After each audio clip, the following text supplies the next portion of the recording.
Welcome back to Too Tired. I'm Christian. And I'm Libby. Today we're with Lori Mortensen of LE Photo Design. Hello. Hello. You are the Thanks for first. having me. You are the first guest that neither Libby nor myself has actually met in real life. Yeah. Yay. And I mean, technically, Like, I don't really know anything about you. I mean, I feel like I do just because we follow each other on Instagram, but we don't actually know each other. So this is kind of fun. I guess that means we do a good job of like saying who we are on Instagram. I feel like True. That's the whole point, right? You want people to know who you are before. So for the people who don't know you through Instagram, why don't you give us like a 5-sentence summary to show who you are? All right. It can be about your business. business too. That's fine. Okay. I've been in business this will be my 8th wedding season. But I've had a photography type of job since the age of 14. And then I'm married for almost 9 years, 3 kids who are 2, almost 4, and 6 years old. And we live in the country in a house that always has more projects. We don't live in the country and we have a house that always has projects. Yep. It's built in the 70s, so it's just a constant die project after die project. Yeah, we get that.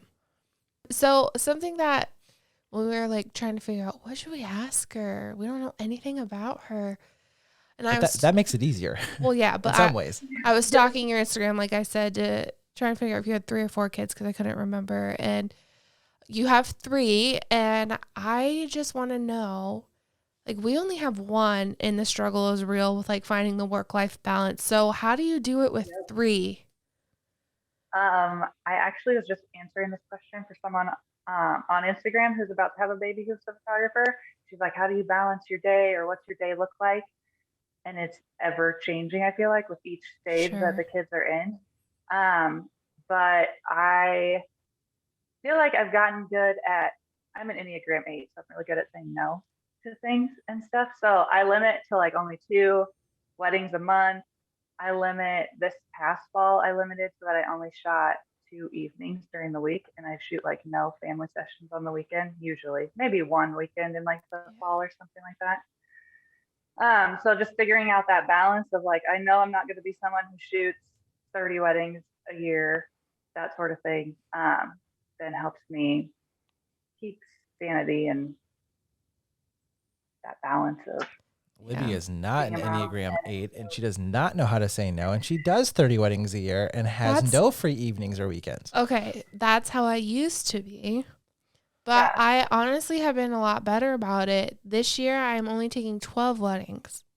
Yeah. Granted, a lot of them are like back to back to back to back to back, but you know. My second wedding year, I shot like 8 weekends in a row.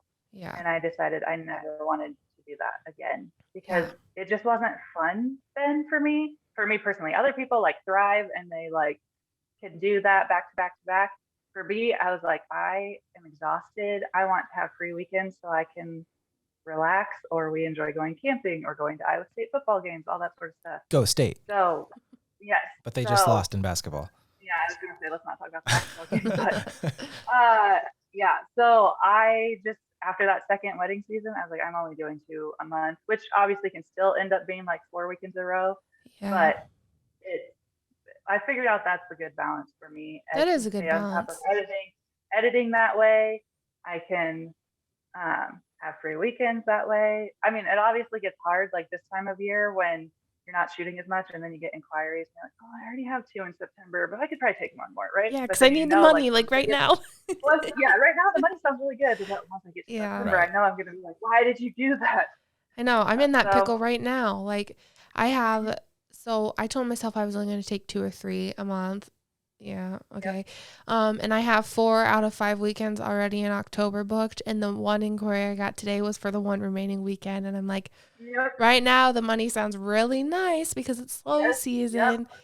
But man, I'm probably going to hate myself come October. Right. Yeah. Come October when you have everyone wanting family sessions, plus you got to edit all those weddings. Especially when it's clients that you like are really hyped to work with and like feel good about too, you know? Right. There's always going to be an exception for the people who like really get you pumped. And I mean, your rules are your own rules. You can break them whenever you want to. Like, I mean, yeah. True. In June, I'm like shooting, I think, every weekend in June, but that's because like two of them are like friends' weddings. So like, well, I was already gonna attend your wedding anyways, Right. so of course I'll photograph Yeah. it and Well, and I feel like stuff. So, Iowa's wedding season is mostly like May through mid-November. I yeah. mean, obviously, a lot of people don't get married in negative 20-degree weather, We did. except us. We got but married on Leap Day, but it was like Well, we got 45 married degrees. in May of 2013, and it snowed 6 inches on May 2nd. So wow. We it was had not snowy on our wedding day, but like on May 2nd, and we were having an outdoor wedding. I remember that. together. Okay. Why is there 6 inches of snow on the ground? I was a senior that year, and I remember because we had no school that day. Does that make you It was feel unreal. old? Libby was in high school Yes, when you it got does. married. Don't be rude. I feel old when I go to weddings now and they're like playing like Fergie and stuff, and I'm like, this is what I listened to in high school. Yeah, they're like, this is vintage. Hey, I yeah, listened this to is, like, Fergie in old- high these are school old too. and stuff. No, but like maybe it's just us. I don't know, but I feel like during wedding season, well, and I don't know what I know part of your husband does now, but I don't know what like his other real job was, or before he joined you. And we're gonna talk about that too. But Christian works every other weekend, so wedding season gets a little crazy with that too, and especially with everything that went on with COVID, finding babysitters that weren't sick or that you could trust, and like things like that made everything crazy. And like I said, we just have one kid, so doing it with three, and I don't know, it just sounds stressful. Luckily, what I was telling this other photographer, I was like, luckily my kids are really good nappers.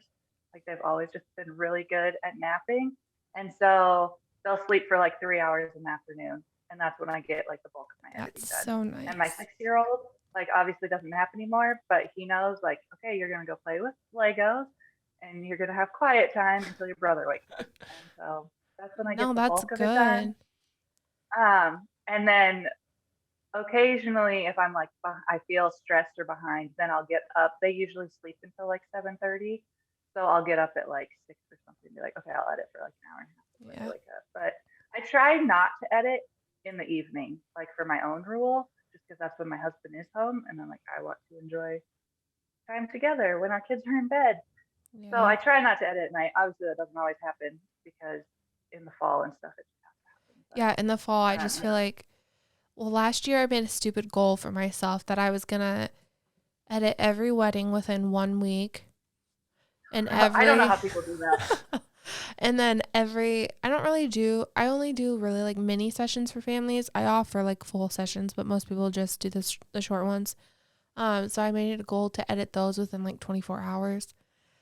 So Wow. yeah, last year was a little intense. But so I feel like I've like gotten to a place with editing where I'm like super comfortable and confident in what I'm doing. And a lot of the family sessions, like in the fall and stuff, I'm shooting in the same locations at like the same time of day. So, settings are like pretty easy to navigate and stuff. And so like I can edit a mini session in like 30, 40 minutes. So I just get it done and then eat dinner and hang out type of thing. And then you don't have to you don't have them piling on. Yes, that's what I was really trying to avoid. Yeah, I try to edit my weddings within 2 weeks. 1 week seemed way too fast, but 2 weeks, especially if I'm only doing 2 a month, seems a little bit more. It's a lot, honestly. Yeah, but then you have those it's people. More like I gotta sit down and do it. Right. Yeah. There are some photographers who say like, 4 to 6 weeks turnaround time, and then you're just sitting waiting forever. Like if you're the client, but also your backlog would get so outrageous that I just can't imagine like procrastinating that long. It stresses me out if I have like multiple, like so many that I'm like, I just gotta get it done. Right. This year I started editing. Someone suggested editing my weddings backwards, like starting at the reception. That's what I do. And going back, and I was like, oh, this is so much better. Yeah, that's what I do because I feel like those are the harder pictures. I don't know. To me, they're the harder pictures to edit because it's all indoor, right? Stuff like that. And then I don't know. That's how I do it, though. I work backwards on all my weddings, and it seems to go really, really quickly. And I do it like. So after I cull through all my photos, I like put all my reception into one folder, all my ceremony in one folder, and I do them one at a time. That way, it's not like I'm importing, like 1,500 photos that I have to sit and go through in one sitting. I can do like 300 or 400. Like you're getting nowhere. Yeah, so that also helps. I feel like, and I can be like, okay, I'm gonna do the reception now, take a little break, and then I'll do the ceremony type of thing, which helps a lot for me at least. Yeah. Sorry, I'm talking a lot, and then we're supposed to be interviewing you. Yeah, no more work talk. Sorry. We do need to talk about one more thing though, because this is something if our listeners have listened, that sounds so dumb. To our episodes, Christian and I have talked a lot about how I want him to like join me in my business and stuff. And you recently have your husband joining you, right? So tell us what he's doing and how you guys like came to that decision and how it's working and things like that. Is he still working another job or is he doing it full time with you? Yeah. So 2020 obviously was an interesting year. And of course so my husband worked in physical therapy. That's what he went to school for, did that for 10 years. But obviously with COVID, during the height of it, especially in 2020, you couldn't see as many patients because there wasn't as many surgeries, and then athletes weren't coming in to get training and stuff. And so, he'd see 4 patients out of the day versus where they had been seeing 13. And so just working in healthcare wasn't the greatest at that time. And so it was August 2020, he decided, okay, I'm going to leave physical therapy, which is something neither one of us would have ever imagined happening. But his brother worked for a home flipping company, and my husband's pretty handy. Like, he's done all our bathroom remodels and kids, like all those sort of stuff. So he knows basic electric, basic plumbing, all that sort of stuff. His brother was working for the company that flips homes in Des Moines. He's like, come join me. So they offered him a job. He's like, all right, quit. See you later, physical therapy. And then that was in August 2020. And then in May 2021, his brother like, we can just do this on our own. We don't need to like work for someone else. Let's just not necessarily flip homes, but let's just do kitchen or decks or, smaller home contractor renovation work kind of. So, yep. And they discovered because of 2020, people are at home looking at their houses like, oh, we don't like our kitchen. We don't like our bathroom. We want to change our deck. We need to do this. Huge market. So they had like so many people like inquiring to get work done. So work was easy to find and stuff. So they're like, all right, let's just do this on our own. So they did that. 2021 was a really good year for me in my business. And I had gone to a workshop at the beginning of 2021, and someone was talking about how her husband started doing video with her, and she's like, you should do it. Like, your husband's stuck in shoes with you. It wouldn't be like, do a mentor, like have him do a couple mentorships, have him do a couple weddings for free for your couples that are already booked if they don't have videographers. And so he had second shot with me. Like, when I first started, he second shot with me a lot because I was like, I can't afford to pay a second shooter. Like, you just need to learn how to shoot manual. And like, his brain works like the technical side of it. So he could actually probably explain better why you shoot certain settings in manual than I even could. Yeah. But it's just because that's how his brain works.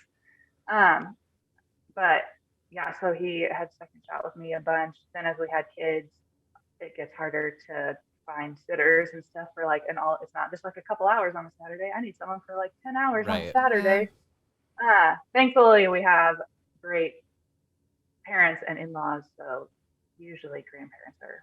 That's good. But so then he didn't second shoot as much with me, but he's always kind of like doing video stuff. So he did a mentorship with John. I don't know how you say it. Damba. Tristan talked about him in their their podcast because he went to one of his like workshops or retreats. So he did a mentorship with him, and then I just texted a few of my brides in 2021. I was like, hey, if you don't have a videographer, do you care if my husband just like practices at your wedding? And of course, I'm not going to say no to video and stuff. And he already understands like sound. Like, he's always been a big music person, sound person. He does that like at our church and stuff. And so that part of it, he understood like how to mic people up and get into sound systems at churches or with DJs and stuff. So that part, which can come harder to some videographers because that's not necessarily creative, but right, more like technical side, came pretty easily. So then with that, we just decided he would start joining me. And so instead of working 5 days a week doing home renovations with his brother, he went down to 3 days a week and then supplementing with the videography. So that's his big dream, is to own a wedding venue. That's like, he wants Same. to just Yep. quit everything and own a wedding venue. I think there's a lot of money to be made there.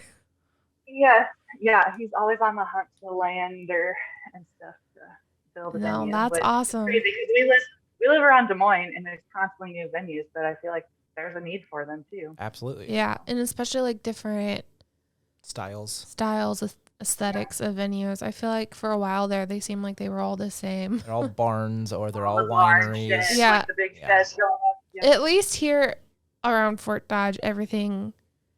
It's all Fort Dodge is very lacking in the venue options. I feel like one is a skating rink turned venue, which is like cool and all, but it's not everyone's aesthetic.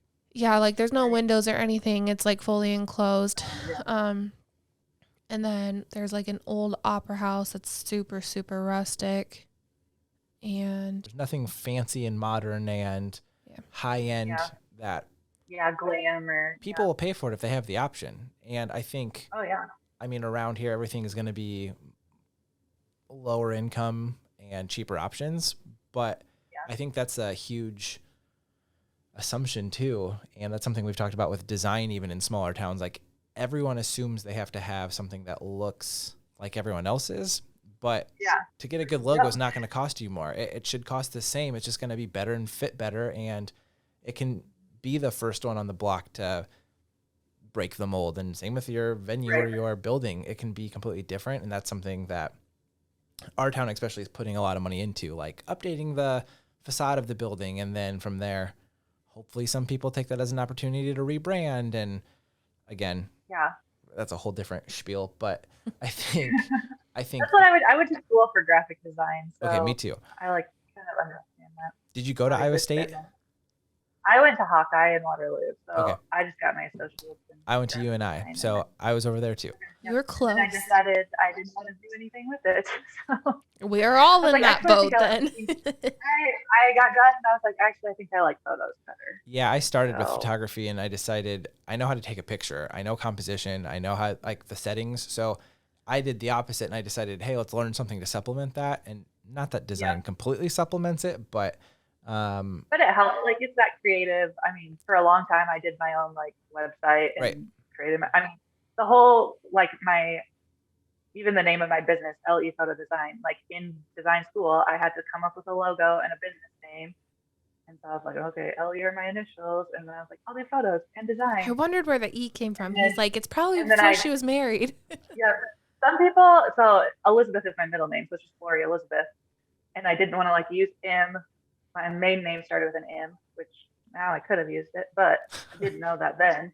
It all worked out. And so I was just like LE, but it always gets pronounced like Lay Photo Design. Or people are like, is it French or stuff? I'm like, there's periods between the L and Right. And that's one reason why I sent you a message on Instagram, because since we haven't met you, sometimes it's just an assumption, and maybe we would have been like, it's Lay, like fancy little mustache. Yeah. I mean, sometimes it's just easier to ask, especially with the way that we are titling our episodes and stuff. It's just the best way, because it is photo design. Sometimes you don't know if it's because Instagram only lets you do periods instead of underscores, or so it's. You can have an underscore. I have an underscore at the end of mine. Well, no, I know, but sometimes it won't let you certain symbols, so that's why I didn't know if it's photo and design. Design. I know. But anyway, sorry, we went on a little tangent. That's really exciting that your husband's able to do that, and I mean, man, I really wish Christian would get on that. But I don't want to do weddings. I don't know. He also, because he's in the home renovation industry too, there's real estate and stuff are becoming more in with videos and stuff of houses and stuff. So he's been approached by a couple people who are like, oh, well, you're doing video for your wife, so you have the equipment. Could you do a video of this house or a video of this renovation? So there'll be some of that. Does he fly drones? He does not, but that's his dream. Yep, I was gonna say that's the huge thing. I know a couple people who do that, and that's something I really want to get into, is especially for real estate. I mean, there is a huge market for it. I was gonna say, especially with all the new builds, popping up in the suburbs around Des Moines and stuff. Yeah. The test to legally have your Yeah. license to fly a drone. That I heard It's literally like a pilot's license, I feel like. It's like $150. Like it's like you have to know all the like call The community college here actually offers it as a course now, and I think it might be for agriculture specifically, but I think it prepares you for that test as well. So I think you can actually take classes now, but I'm determined to do that at some point, even if it's just for fun. I just want to say I did it. So right, it's there's even just photographers who have them for like the pictures from way high up and stuff. I'm like, it's so cool. Do you really think that like all those who do those cool ones in like the lavender field or whatever have their license and stuff, or do you think they just? No. It's no. I think a lot of like videographers who I talk to at weddings who I've worked with like say that they don't have their license. Yeah, because you can get away with using it and stuff as long as you're away from an airport, right? There's a pretty big legal mess around a lot of that. I mean, it's a super great area. I heard someone told me that you're not supposed to fly them in like downtown Des Moines because it's too close to the airport, and I was like, I've definitely done weddings where they're flying too and stuff, but it's a big fine if you get it used to be within so that's 5. Something I would not want to like risk because I don't know what stops them from like going back and seeing your footage right eventually and being like, well, we can prove that you're flying a drone in the area. True. It used to be within 5 miles of an airport or a hospital. It can be like a helipad or anything that you had to get permission from like a control tower to say, hey, I'm flying. And then you have to stay within, I think it's below 500 feet or something. Like there are certain restrictions, but that was probably 4 or 5 years ago that I 3 or 4 years looked into that and was into it. And we bought one and then returned it because ultimately where we live is just, it all looks the same. And there was you're within 5 miles of an airport, no matter where you're at in Fort Dodge. So, or the hospital. So, but I think there's apps for that now and you can actually communicate that way. And I think that's gotten easier as they're more consumer friendly and you can walk into Target and buy one. Yeah, I don't know. They're super cool though, and I do really enjoy the pictures that photographers use with them. I know. I was like, one day I want a picture of my family with a drone somewhere. Yeah, like, right? In our yard or anything, just something cool like that. I'll buy another one. It's fine. I feel like we've actually bought like 3, I feel like. 2. Okay. Because I know I impulsively bought you one for your birthday, and you're like, we talked about that in a past episode. It's not the right one, but thanks. As soon as I announced that my husband was like joining me with video, he was posting on Facebook, hey, what drones does everyone recommend? I was like, okay, hey, you haven't even booked the wedding yet. Why are we talking about like a drone? Drones have gotten crazy though, and they're still about the same price as they were for like a good one, but they're practically full sensor, full frame cameras on the end now. And I mean, there have been great improvements in that. Libby just stares at me like, no, we're not doing it again. I'm not against a drone. You got to use it. Well, I'll quit my job. Not just let it sit on the shelf and collect dust. I'll quit my job tomorrow and become a drone pilot. Okay, deal. Jeez. He's been wanting. So right? I was going to ask, is your husband just doing weddings that you're also doing, or is he like open to booking anything? Currently, right now, he's just doing ones where I'm the lead photographer just because it's easier schedule-wise and stuff. Yeah, it's just easier that way. So I sent out like once he joined, it was kind of late for the 2021 season or 2022 season. So he did 4 last year for couples. And then once I announced it, then I sent out an email to all my 2022 couples, just kind of letting them know, like, if you don't have one and you want to book video, you can and stuff. So I think we have 4 or 5 books for this year. That's great. That's a great start. Yeah. So, and then like, I think 1 for next year. So well, and obviously the more he does it, the more he's going to build a portfolio and people, have that portfolio work. Same way that you started, that I started. Yeah. Each time that he like does one, it gets better and better. Cause then when he goes to edit it, it's like, oh, this is what I should have done. And that sort of thing. It's one of those things that's hard though.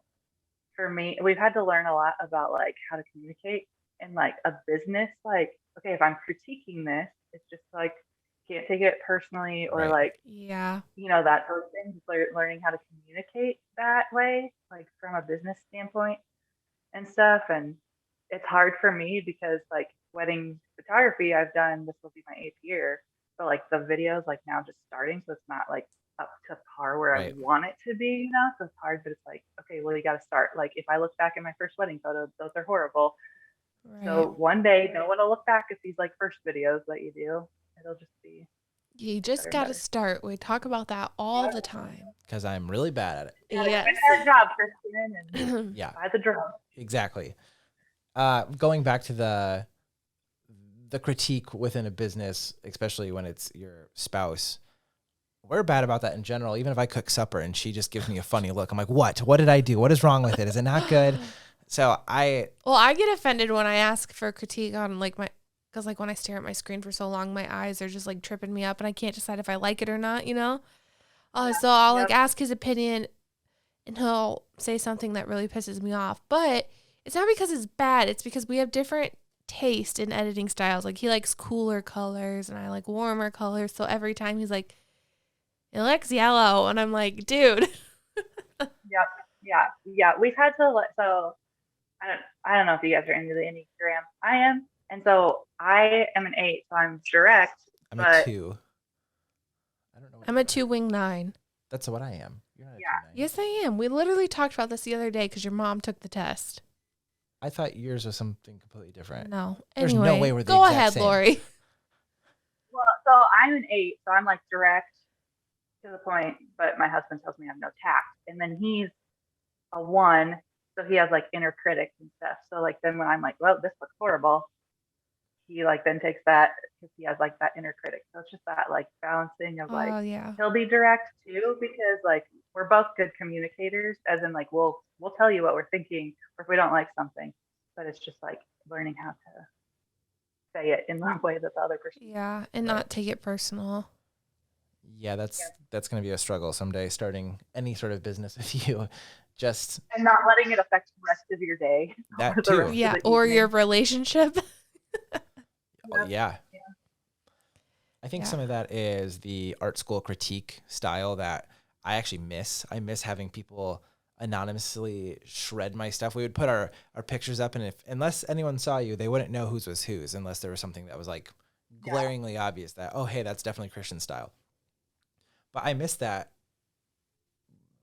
constructive criticism more than anything, and that was something we talked about on our last episode, doing some sort of, we're going to call it an art club just because there's no good way to call it, but have something where we can build some sort of community where we can, even if it was a video, like there's no reason somebody couldn't give a critique. Have we had anyone on who does video besides Mallory?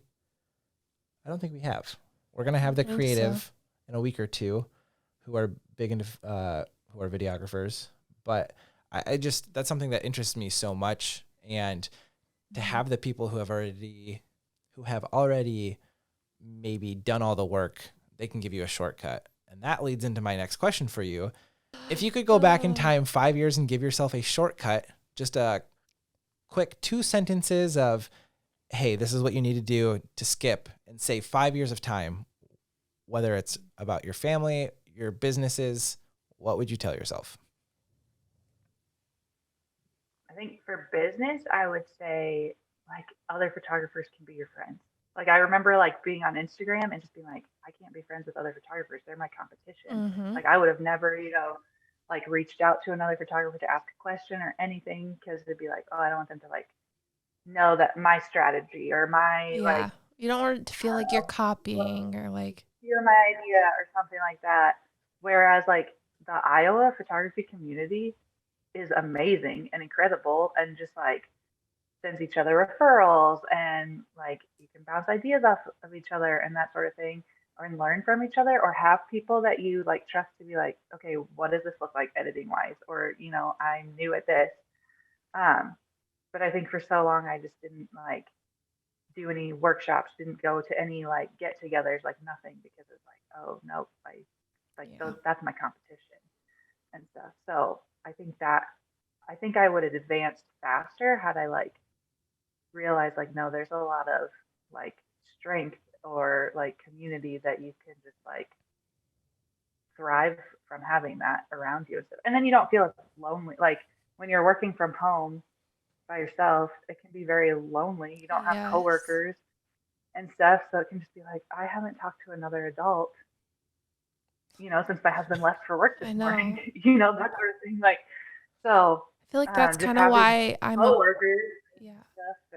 I feel like that's part of the reason why I'm so obsessed with Instagram, because I'm continuously interacting with other vendors, especially photographers, whether it's like commenting on people's work or just like stories, like Q&As, like that type of thing. I don't know. It is super lonely. So I don't know. So I know like there's now several like people who do like work meetups and stuff around, like, meet at a coffee shop or meet at a studio and stuff. And so that's nice just to like put a face to the people who you haven't met before, or just like get out of your house to go edit, or just talk to other people who understand your job. Because it can also be like no one understands what, now that my husband's like more immersed in it, he understands. But like when you're first starting, it's like it's hard to be like, well, I don't know how to shut off work because my work is at my house. Right. So how do I not stop working? Or like, Instagram is a huge marketing thing. So it's hard to be like, okay, I'm not going to be on Instagram anymore, or I don't have to post every day, or whatever it is. So I'm struggling with that really bad right now. Finding all those balance and rules. Yeah. I now just edit from a desktop. So it makes it easier for me to just be like, all right, and now I'm done, because I'm not going to have my laptop at the dining room table or at the couch or anything. Like, that's a good point. I'm not at my desk. I mean, I love having the huge screen for editing. Yeah. So anytime then I go to try to do it on the laptop, I'm like, nope, I can't do this. I can't even see the picture. When I had a desktop and laptop, I sold my desktop last year because I never used it. Because I always wanted to sit on the couch and edit. Or lay in bed and edit. And now you wish you had something where you could like go away. Now I wish I had an office where I'm like, no, business hours are from, whatever, leave me alone. I feel like that's where you have to get stricter once you have kids, to be like, nope, this is it. Like, I'm not doing other times. And so like half the time, like I don't even get to emails or like work until the afternoon. So it's like, well, unless someone has my number and text me, I'm not going to get back to you until 1:00 when my kids lay down to. Yeah. I only really work when Elliot is napping or at night. So that's how it should be. Like emails and stuff like that. You should have business hours like anyone else, and people have to respect that, because it's just because you run a business via social media, that doesn't mean that every time you're on Instagram, you're working. Like, you should be able to have that time to like your friends' cat pictures or. I know. It's just the way my brain operates. So. Yeah. Well, and then when you're like home with your kids, it's like the whole point of doing this job is so that I can like be a part of my kids' life. So I can't just be working while they're awake or that sort of thing. But it's meeting the purpose. Plus, it's very hard to edit on a laptop with a toddler who crawls all over you nonstop and slams on the keyboard and runs around. Yeah. Oh man.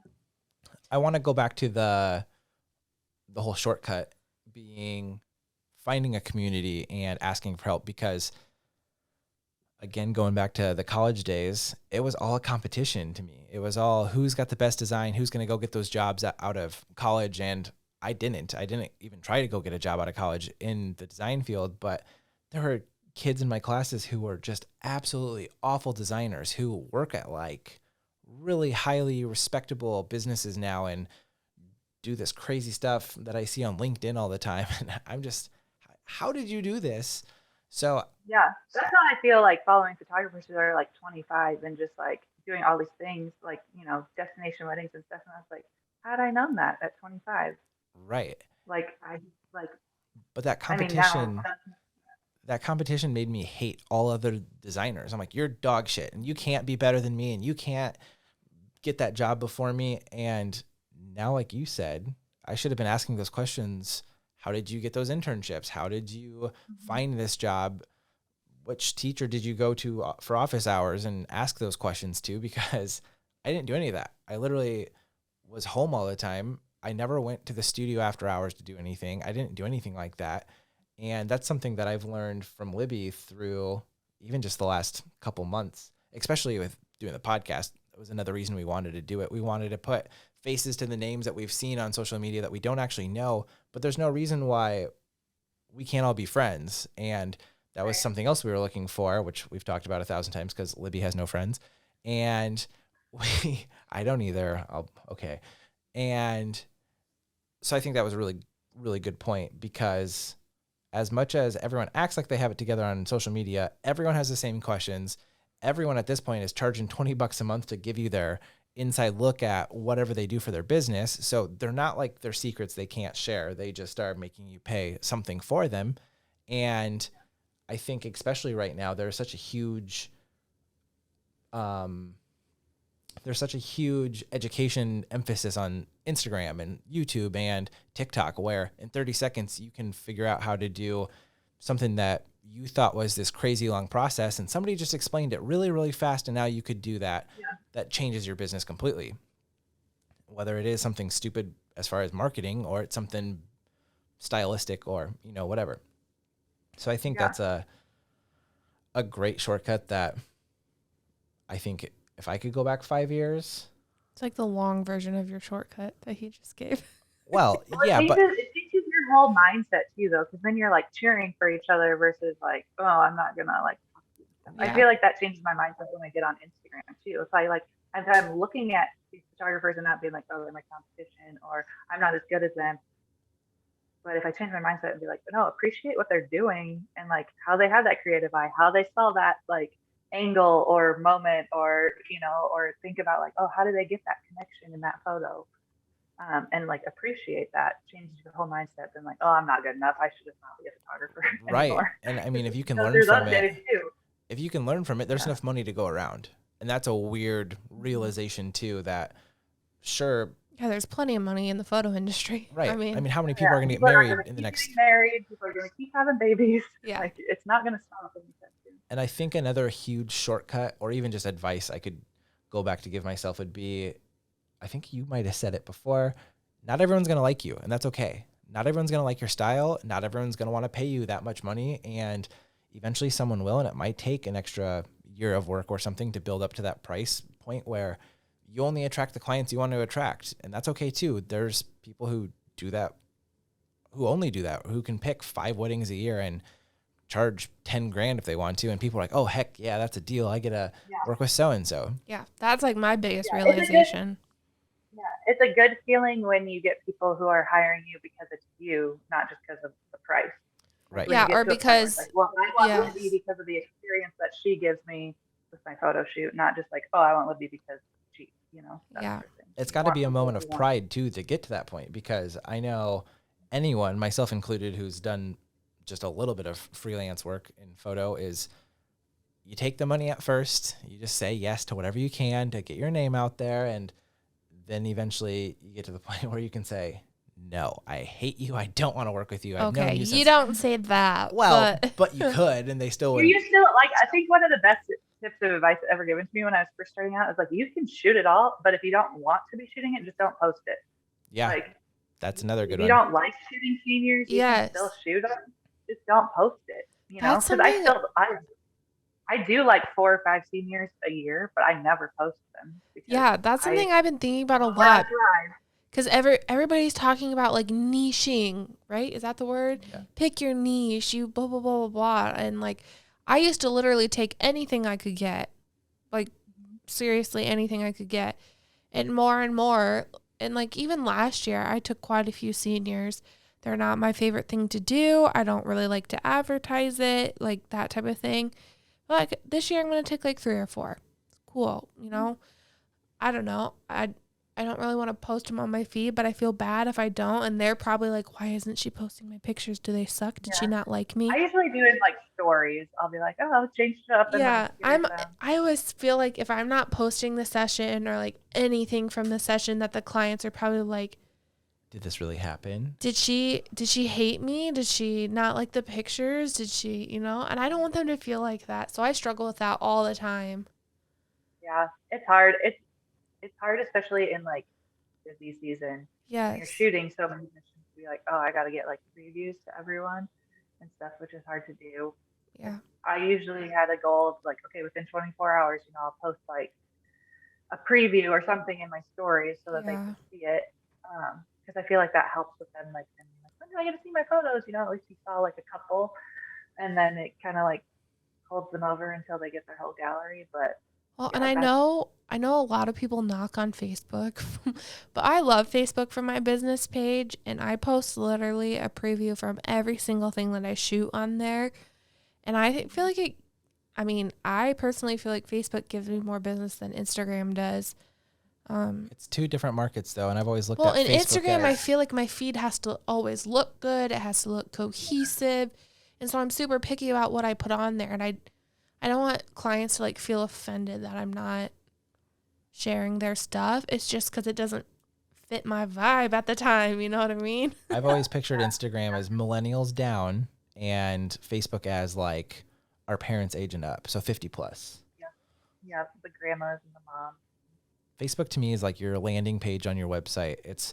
I don't go to people's websites anymore. I type it in on Facebook to see when, a local restaurant's hours are or something. I don't Google it. I just go to Facebook. So to me, that's what it is. It's a place to find you. And then Instagram is a place to show it off to the hipsters and the young kids. I feel. And a lot of people on Facebook will like post like, okay, who do you recommend for photographers or who do you recommend for florists? Yeah, I kind of think of my Instagram as like my portfolio, I guess. Yeah. It's what you want to show off. Best work there. Yeah. All right. I don't know. Enough work. Yeah, sorry. Let's do some completely different stuff for the next 15 minutes. I'll cut that out. If you won $10 million tomorrow, what's the first thing you would buy? Camper van. Oh. I would sell our house and I would live in a van. Like, okay, I was going to say like a traveling, like live-in. Yes, like my dream is like we live in a school bus and just drive around. I just couldn't couldn't say do you're gonna that. need bigger than like a little camper with your 5 people. I know. We did like a camper van vacation it's been fall 2019, and like went out to the Pacific Northwest, got a camper van for a whole week, and drove up into Canada and Washington and stuff. Okay, see, that sounds appealing to me. Like actual camping, not appealing to me, but traveling in a camper, like being able to stop wherever you want and sleep, like guaranteed to have a spot to sleep, sounds really nice. It sounds cool to me for like and 4 hours. Out there, like you can just like park anywhere. Yeah. Pretty much, like depending on like the state or like the city or the county or whatever you're in. But a lot of them are like if you move, because a lot of people out there live in their camper vans.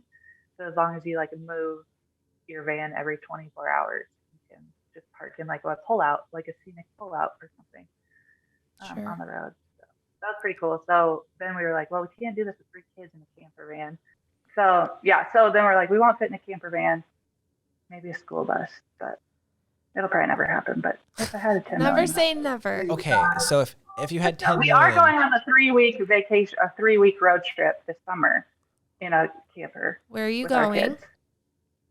We're going to Rocky Mountain and Zion and Arches and Grand Canyon and sand dunes, all that, like a big loop. That will be awesome. Where's your favorite place you've ever been? Probably the Pacific Northwest. Like, I grew up, like, we just went to national parks every year. Like, that was our family vacation. We camped for a week at a national park. So I just love going to a national park and camping and hiking. I have always wanted to go to like Oregon. Yeah, I have family up there and I've always wanted to, but I have only been to Southern California on that side of the U.S. You can't have much free time running a business, having 3 kids. What do you do in your free time when you have free time? I work out and I have free time. Reading. I like to read, but I feel like I never get to read because I have kids. Yeah. We go on a lot of bike rides. My husband grew up doing like Rag Brian stuff. He likes to go on long bike rides. And that sort of stuff. Being outside, pretty much what we do in our free time. We'll go to ledges and hike around, or there's a nature park near our house that we'll go to and hike around with our dog. That's what we do. Any good movie or TV recommendations as of late? Or podcast? I mean, we watched Yellowstone. We binged that in like 2 weeks. I wasn't sure. Like, it got pretty dark for me in like the 2nd season, where I was like, they're just going to be killing people constantly. I don't know about this, but then we watched all 4 seasons, and now we have to wait like the very first episode in like the first minute, I'm like, yeah, it definitely goes to a dark place. Like we crying. Had, like, no idea even I had no idea even what to expect. I just knew that people had been talking about it, and then I think Paramount had them all on over Thanksgiving and stuff, and our TV recorded it. So we're like, we have nothing else to watch. Let's watch it. And then we got addicted, and now we have to wait like normal people for the 5th season. But yeah. Now we started Murderers in the Building. It's Only good. Murders in the Building. Yeah. I liked that. Yeah, so we watched that. It was good. Yeah. We watch a lot of TV. Yeah, we do. A lot That's what of we movies. do. That's our how free we time. end our nights. Like we watch. Yep. Us We too. watch a lot of TV. We started watching How I Met Your Father because when we met, we like watched all How I Met Your Mother. Like we would just spend hours. Our watching dog's that, name so. is Mosby because of Ted Mosby. Yeah. We also are watching How I Met Your Father. Episode 4 today. Yeah. Yesterday. Yes. Yep. Something like probably what I'll go watch after this. It's kind of bothering me. Yeah. I love Hilary Duff, but I feel like she plays the same character in everything she's in, so it's driving me nuts. Yeah. Okay. So we have a lot of shows that we watch. Well, we like to end our podcast doing either like a little this or that, or would you rather, or something like that. So we are going to do a little this or that with you tonight. It's just really quick, easy. Well, I don't know if they're easy, but one word answers, you know? All right, some of them are really stupid, but it's fine. Pen or pencil for your preferred writing method? Pen. Same. Coffee or tea? Neither. Same. I love I it. don't drink either one. Libby won't drink any hot liquid. Mountain Dew. You like what? I said if I'm going to need caffeine, I drink a Mountain Dew. Yeah, I drink a Dr. Pepper. Yeah, I don't do coffee or tea. Scary movie or funny movie? Funny. Sour or regular gummy worms? Sour. All right. I went to the gas station the other day and I got one of each, so that's why that one came into mind. Yeah, now I'm trying to look to see if they're in here because I want gummy worms. They're in the junk drawer. Yeah, I can't eat regular gummy worms. It depends. You have to like find you're like eating rubber. yeah, you have to find like the right ones that are actually good. But sometimes you just want to eat rubber for some reason. It just, oh man. No, you just love candy. I want the sugar and the sour. Yeah. Especially like the red and blue ones that are mixed together. They're the best. Okay. Getting into sour gummy worm theory here. Yeah. Travel by plane, boat, or car? Plane. Or camper van. Yeah, or camper van. Or school bus. Camper bus? Hard shell or soft shell tacos? Hard. Cupcake or cookie? Cookie. I said that really weird. Yeah, Cookie. or I feel like that's a weird one though. That's comparing two very different No, things. I was thinking like wedding I'm desserts. not a big like cupcake or cookies. Like I would rather have ice cream. Well, like, so would I, but like I was thinking of, like weddings and stuff. Everybody I feel like always does cupcakes, and I'm not a huge fan. I mean, they're cheap when you buy a So, bunch of them. Cookies. Yeah. Pop or rock music? Pop. Yeah, pop. Are you a morning person or a night owl? Or neither? Evening, I guess. It's really hard for me to get out of bed in the morning. I always tell myself, I was like, I should get up and be more efficient before my children wake up, and I always just Yeah, I'm up at like 6 every day. I am a night person, but I I still go get up at 6 every day. It's past my bedtime, if I'm being honest. I go to bed at 8 when Elliot goes to bed. Yeah. So, Yeah. Chocolate or vanilla? Nothing specific, just in general. chocolate. All right, and this isn't really a this or that. I just really like this question. Favorite Disney movie? Beauty and the Beast. I mean, do like classic. Beauty and the That was, Beast. We're on that was, a Disney movie kick right now with Elliot. She's enjoying them all. No more Coco Melon, no more YouTube. I just can't do it anymore. So I'm nice when you get out of those. Yeah, we've been That watching phase. like You can Encanto actually on enjoy a repeat. movie. yeah. I mean, it's so great to have her know the words to all of them and sing the Wheels on the Bus 1,000 times. But at the same time, like, can we learn anything else, please? For my sanity, That learn a movie, Disney that song. actually changes. Yes, Yeah, so we've been exploring Disney Plus. a lot. Yep. It's nice to have. We just watched Robin Hood. I like to introduce my kids to the classics, but I I like. didn't even think of that what? one. I don't think I've even seen Robin Hood. Oh, we watched Tarzan the other day. I love that movie Good so one. much. Tarzan and Mulan are two of my favorites, and I feel like they don't get enough Enough hype. Yeah. Anyway. I was like the original one. So Beauty and the Beast, and I was really excited when Beauty and the Beast came out again. Like the live one? Yeah, and it was really good.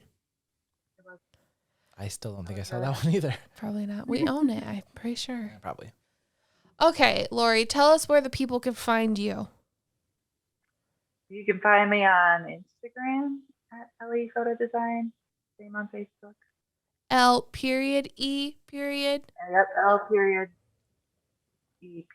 Photo Design. It'll be linked below on YouTube, and it'll be linked in the comments or the description on Spotify and Apple. Yeah. Well, we just wanted to thank you for hopping on and getting to chat with us, getting to know each other a little bit more. We want to thank everyone for listening and supporting the podcast. Make sure you are following us on YouTube, follow us on Spotify, Apple, social medias, blah, blah, blah, blah, blah. Anything? No, I think that's it. We have a lot of guests coming up. I know we keep saying that, but everybody keeps getting sick and then we keep getting sick. So we have to keep rescheduling. But I'm really excited about who we have coming up, and I hope you are too. That's it. All right. Good night. Thanks, guys.